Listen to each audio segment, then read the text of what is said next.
Hello everyone, hopefully all of you are doing well. Recently, in the past few weeks, there has been a lot of discussion relating to Bangladesh potentially buying drones from Turkey for the Bangladesh Navy. Some Bangladeshi defense pages have gone as far as to say that Bangladesh is interested in buying the Bayraktar TB3 from Turkey. Is this true? And if it is true, is the Bayraktar TB3 really the best option for the Bangladesh Navy? What are its specifications and what sort of armaments does it carry? We will discuss all of this in today's video.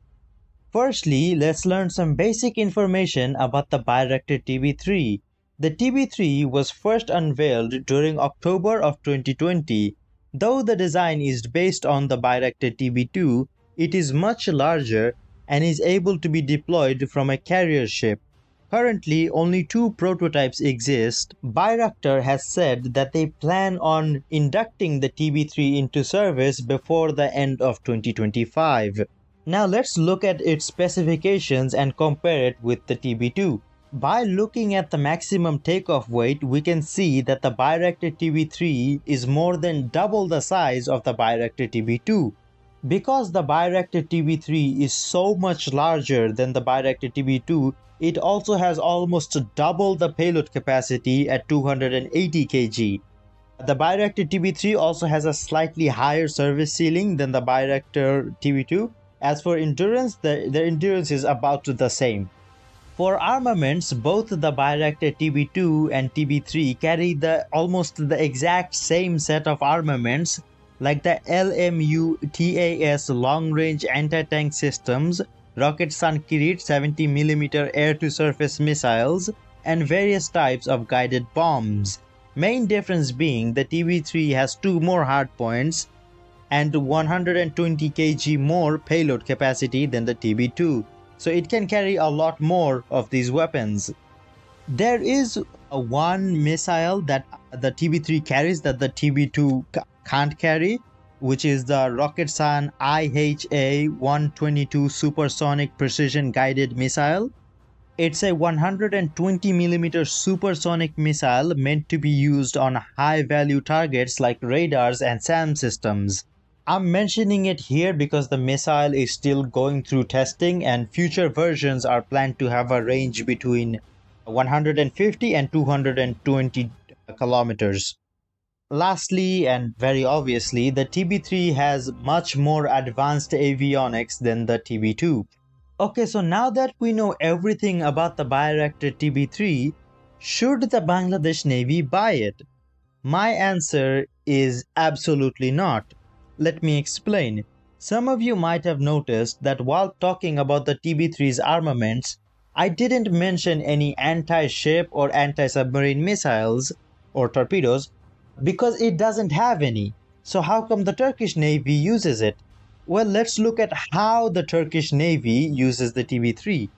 The Bayraktar TB3 is carried on the TCG Anadolu, which is a drone-carrying amphibious assault ship.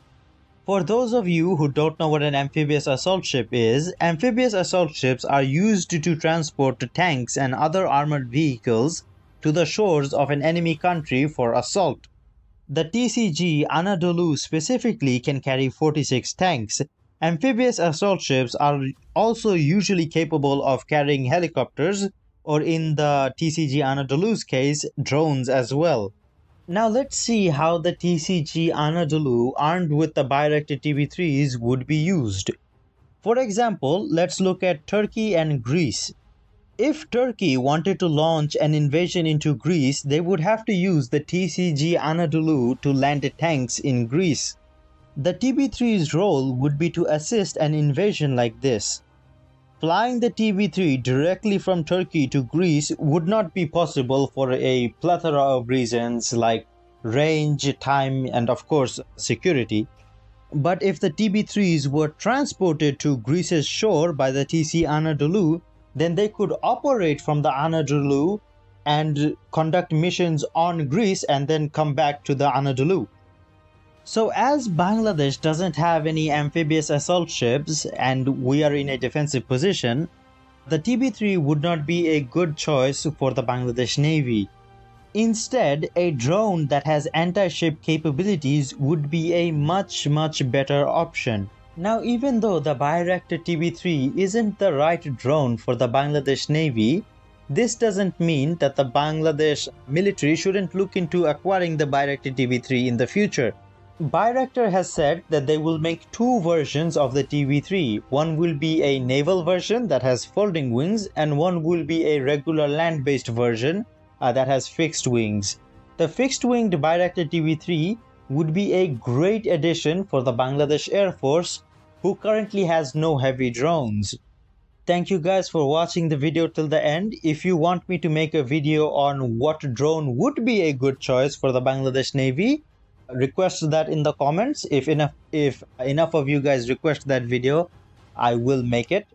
And yeah, thank you for watching till the end. And if you want to support me, please like the video and remember to leave a comment.